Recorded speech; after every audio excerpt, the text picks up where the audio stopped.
Hello po. Magandang umaga po sa ating lahat. Nandito po kami sa tabi ng dagat.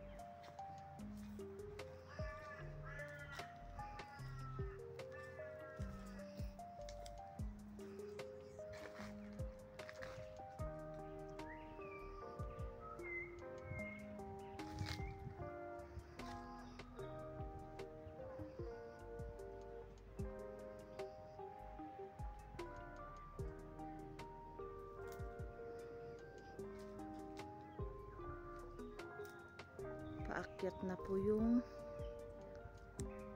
sun sa oras ng alas 6:30 ng umaga.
baba. Shells po yung mga yan. Nakakuha na po kami at na-try na po namin maghuli.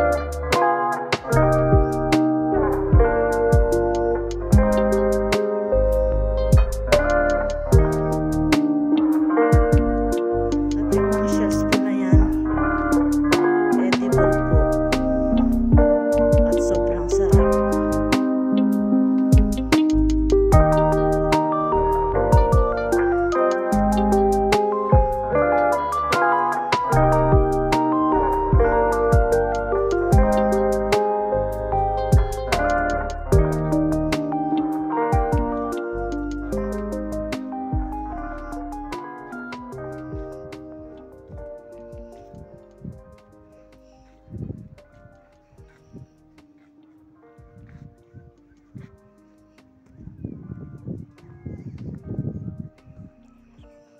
Dahil po sa low tide, di namin alam kung may makukuha po kaming isda ngayon. Kaya nga sabi ni kapartner Maron, buti pa daw ang semento, may daing o may isda. Kami wala. Sobrang ganda po yung itsura ng ating sun na nagra-rise. Sobrang ganda po ng paligid. Maaga pa lang po, marami nang nagja-jogging dito. Pero ako po, nangangatog po sa ginaw. Sobrang ginaw po. Ang bilis ni kapartner Maron maglakad.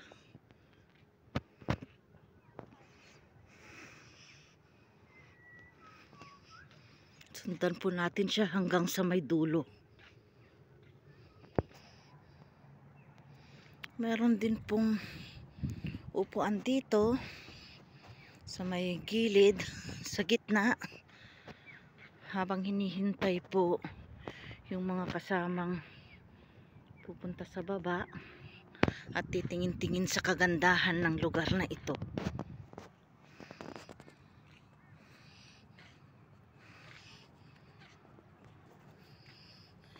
Hindi lang po fishingan ito.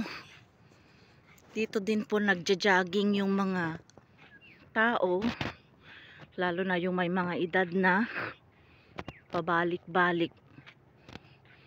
Dahil ito po ay sementado at safe po sa lahat ng magja-jogging, mapabata man po o matanda.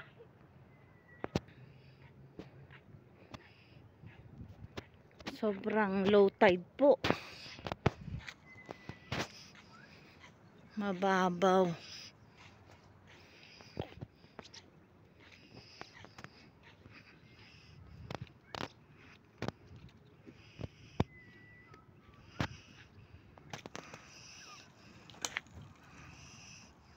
Doon po kami nanggaling.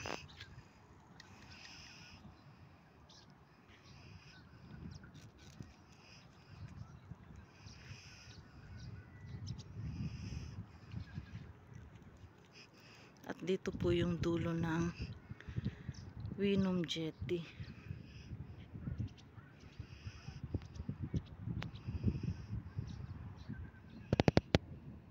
May mga upuan din po.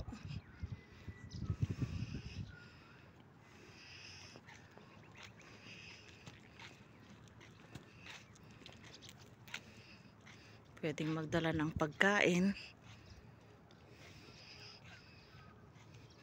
para pagsaluhan ng mga pumupunta dito. Mababaw ang tubig. Sobrang low.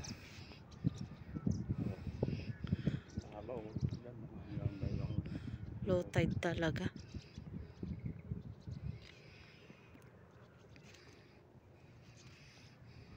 Kaya pala hindi pwede dito ang magkasnet.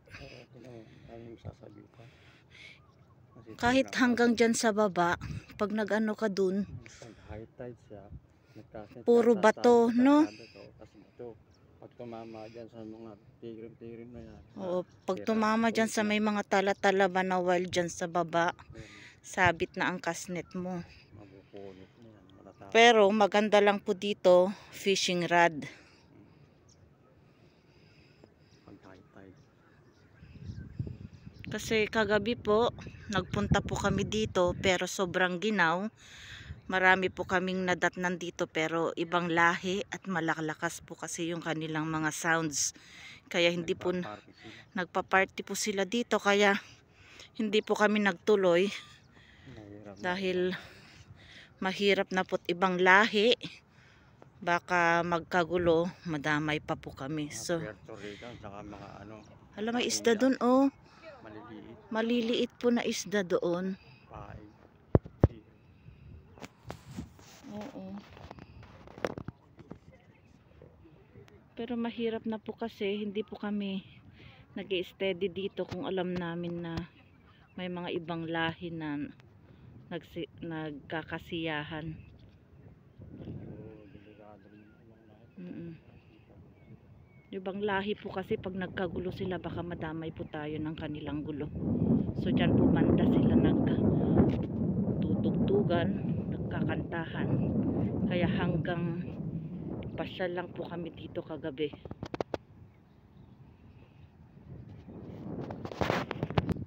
Yan po ang park ng pier. At malapit din dyan ang airport. Makikita po natin may pababa na aeroplano. Galing ng Pilipinas. Pumakasyon. Pagbalik po dito, pocket money na lang po ang dala. Kailangan niya pong trabaho ulit ng tutututo. Ganyan po dito pag nagbakasyon ang mga OFW. Pagbalik po, pocket money na lang po ang dala.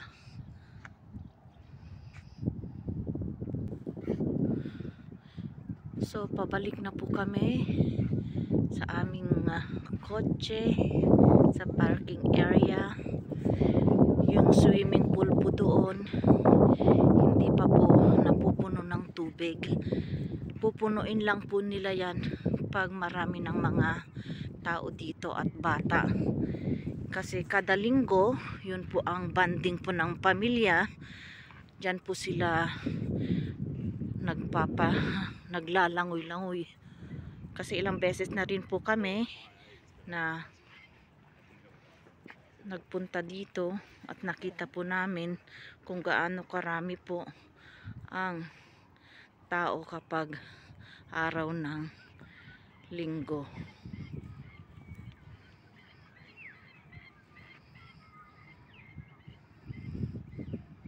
So palabas na po kami.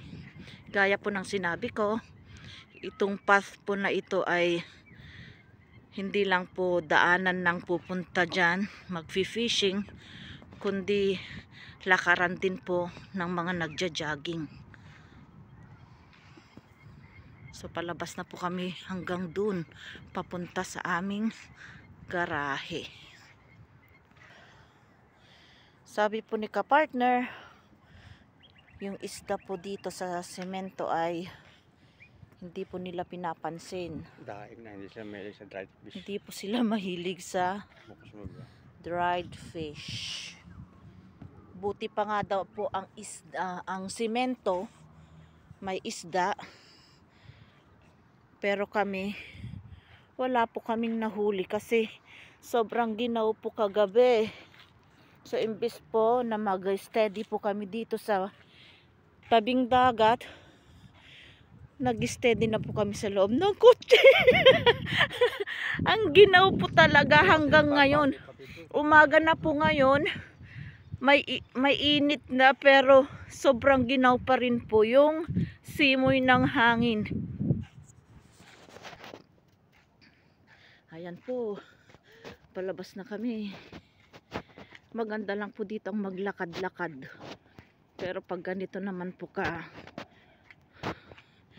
kaginaw, mahirap din po.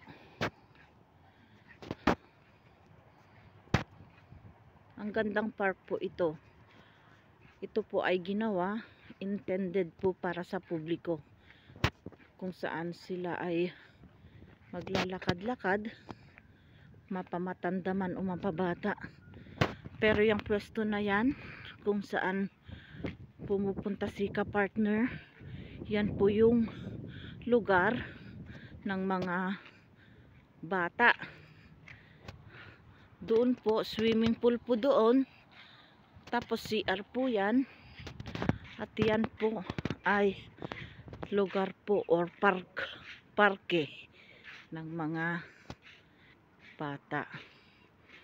May mga iba't ibang palaruan po, kaya po ng swing, seesaw, at iba't iba pa. So ayan po, pero marami din pong bawal dito, gaya po ng mga aso. Pero siguro sa oras po,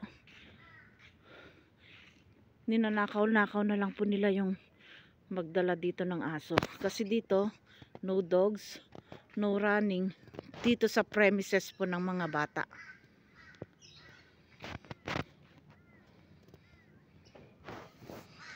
So ito po yung park po ng mga bata, kung saan nakatalaga po dito yung fountain.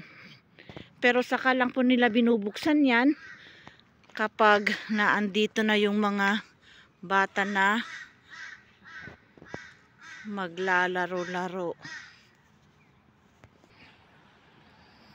Ito po ay isang maliit na jetty para sa mga bata, na kung saan sa bandang dulo may tubig at nakikita po may mga whale shark. Dito po nila ginagawa ang whale shark sighting para sa mga bata. Ayan po, ito po ang dulo ng jetty. At yan, nakikita po natin naglalaro ang mga whales. Ang mga bata ay pwede silang mag-sight ng mga whales. Whale shark sighting. Yun nga lang, dito lang sa park. Hindi po totoong whale shark yan. Pero yan po kasi habang lumalabas po yung tubig dyan sa mga holes, sila po ay nakasakay sa whales at tatakbo-takbo.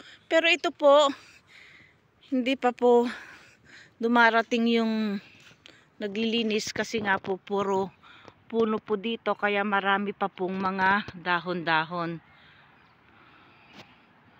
Ayan po, lalaki pong puno dito sa gilid. Kaya nilagyan po nila ng mga puno dito para hindi po direkta yung init o sun sa mga batang naliligo dito at naglalaro. Ito po ay CR. Hindi po problema ang pumunta dito, kasi ang CR po nila ay madami. Ilang cubicle ang CR po nila dito.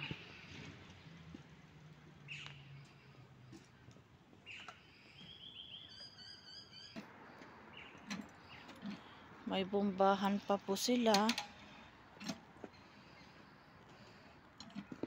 Naging bata na po si ka-partner Maron.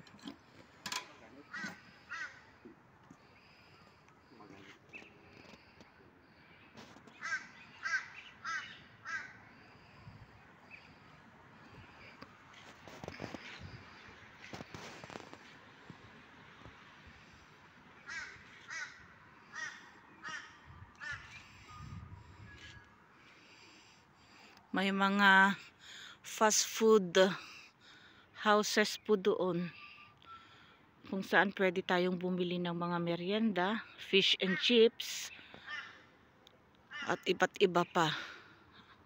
May mga ice cream stands.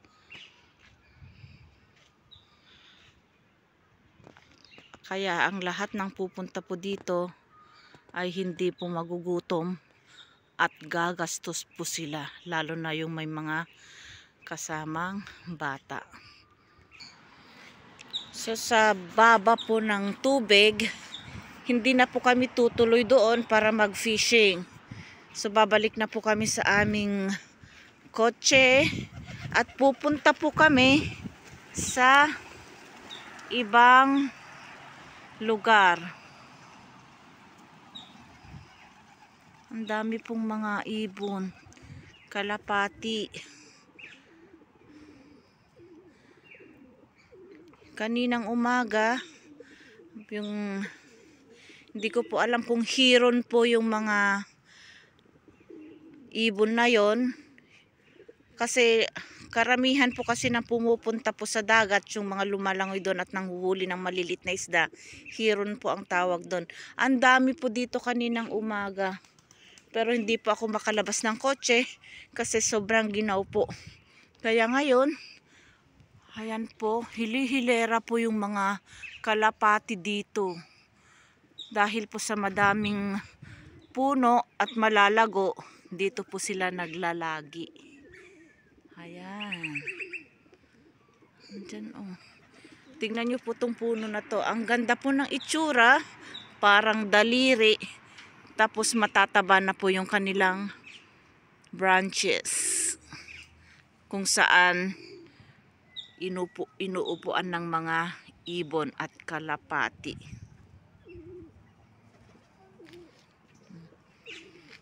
So balik na po kami sa aming kotse para pumunta po sa ibang lugar para mamasyal. Parang banding na lang po namin ni ka-partner Maron ang aming ginawa. Ayan po yung mga ano nila. Green ribbon of parks protecting a variety of connected land and marine habitats. Ayan. Morton Bay Marine Park.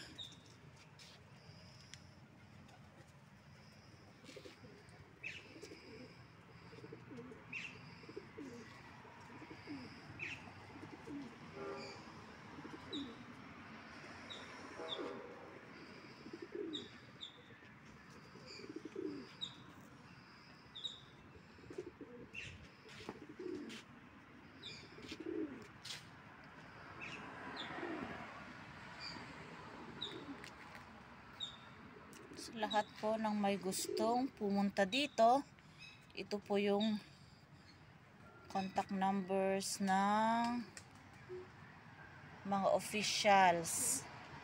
Mga opisyales, ito po yung mga contact numbers nila para makapagtanong tungkol dito sa lugar na ito.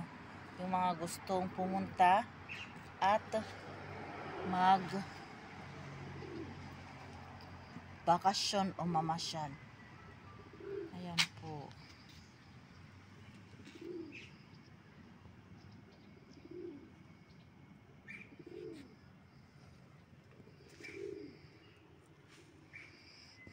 So, maraming salamat po sa laging pagsubaybay sa aking mga videos. So, wag pong kalimutang i-click ang subscribe sa lahat ng hindi pa po nakasubscribe sa aming channel, The Fishing and Cooking Couple Mix Vlog. Pa-click po yung subscribe. Wag kalimutang i-click din po yung notification bell all para lagi po kayong updated sa aking mga videos. Maraming salamat po. Magandang umaga po sa ating lahat. Malamig na umaga po sa atin. Kaya doon na po tayo sa ating kotse at pumunta sa ibang lugar para makita ulit po natin ang kagandahan ng ibang lugar dito sa Brisbane. Magandang umaga.